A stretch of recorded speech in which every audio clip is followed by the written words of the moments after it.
Hi friends, இன்றைக்கி வீடியோவில் நம்ம என்ன பார்க்க போகிறோம் அப்படின்னு பார்த்தீங்கன்னா, வோல்டேஜ்னா என்ன, கரண்ட்னா என்ன அப்படின்றத பற்றி தான் பார்க்க போகிறோம். இந்த வேர்டை வந்து நம்ம அடிக்கடி நம்ம லைஃப்பில் யூஸ் பண்ணியிருப்போம். பட் ஆனால் நிறைய பேருக்கு அதோட ஆக்சுவல் மீனிங் வந்து தெரியாது. ஸோ அதை தான் நம்ம இந்த வீடியோவில் பார்க்க போகிறோம். So voltage, current. முதல்ல கரண்ட்னா என்ன அப்படின்னு பார்த்தீங்கன்னா, ஃப்ளோ ஆஃப் எலக்ட்ரான்ஸ் அப்படின்னு சொல்லுவாங்க. ஸோ அதுதான் வந்து பேசிக்கான ஒரு டெஃபினேஷன் கரண்ட்டுக்கு, ஃப்ளோ ஆஃப் எலக்ட்ரான்ஸ். இப்போது இந்த வோல்டேஜையும் கரண்ட்டையும் நான் வாட்டரோட லிங்க் பண்ணி சொல்கிறேன். ஸோ தட் உங்களுக்கு ஈஸியாக வந்து அண்டர்ஸ்டாண்ட் பண்ண முடியும். இப்போ ஒரு பைப் எடுத்துக்கோங்க, நீளமான ஒரு பைப். அந்த பைப்பில் தண்ணி ஃபோர்ஸாக போயிட்டுருக்கு. இப்போ அந்த தண்ணி என்ன ப்ரெஷரில் அந்த பைப்பில் க்ராஸ் ஆகிட்டுருக்கு, ப்ரெஷர்னால் அழுத்தம், என்ன ப்ரெஷரில் அந்த பைப்பில் வந்து அந்த தண்ணி க்ராஸ் ஆகிட்டுருக்கு, போயிட்டுருக்கு அப்படின்றதுக்கு பேர் தான் வோல்டேஜ்.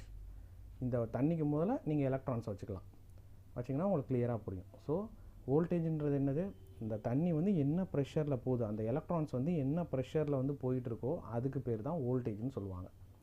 இது கரண்ட்டுன்னு எடுத்துக்கிட்டிங்கன்னா, எவ்வளோ குவான்டிட்டி ஆஃப் தண்ணி, எவ்வளோ அளவு தண்ணி வந்து அந்த பைப்பில் போயிட்டுருக்கு அப்படின்றது தான் வந்து கரண்ட்டுன்னு சொல்லுவாங்க. அதாவது எவ்வளோ அமௌண்ட் ஆஃப், எவ்வளோ குவான்டிட்டி ஆஃப் எலக்ட்ரான்ஸ் வந்து க்ராஸ் ஆகிட்டுருக்கு அப்படின்றது தான் கரண்ட்டுன்னு சொல்லுவாங்க. ஸோ இதுதான் வந்து வோல்டேஜ் அண்ட் கரண்ட்டுக்கு உண்டான டெஃபினேஷன், ப்ராப்பர் டெஃபினேஷன் வந்து இதுதான். இதை வந்து நான் வாட்டரோட வந்து உங்களுக்கு எக்ஸாம்பிளாக வச்சு சொல்லியிருக்கேன், உங்களுக்கு ஈஸியாக புரியுன்றதுக்காக. ஸோ இந்த வீடியோ உங்களுக்கு பிடிச்சிருந்துச்சுன்னா கண்டிப்பாக லைக் பண்ணுங்கள், ஷேர் பண்ணுங்கள், கமெண்ட் பண்ணுங்கள். மறக்காமல் நம்ம சேனலை வந்து சப்ஸ்கிரைப் பண்ணுங்கள் ஃப்ரெண்ட்ஸ். தேங்க்யூ ஃபார் வாட்சிங் திஸ் வீடியோ அண்ட் தேங்க்யூ.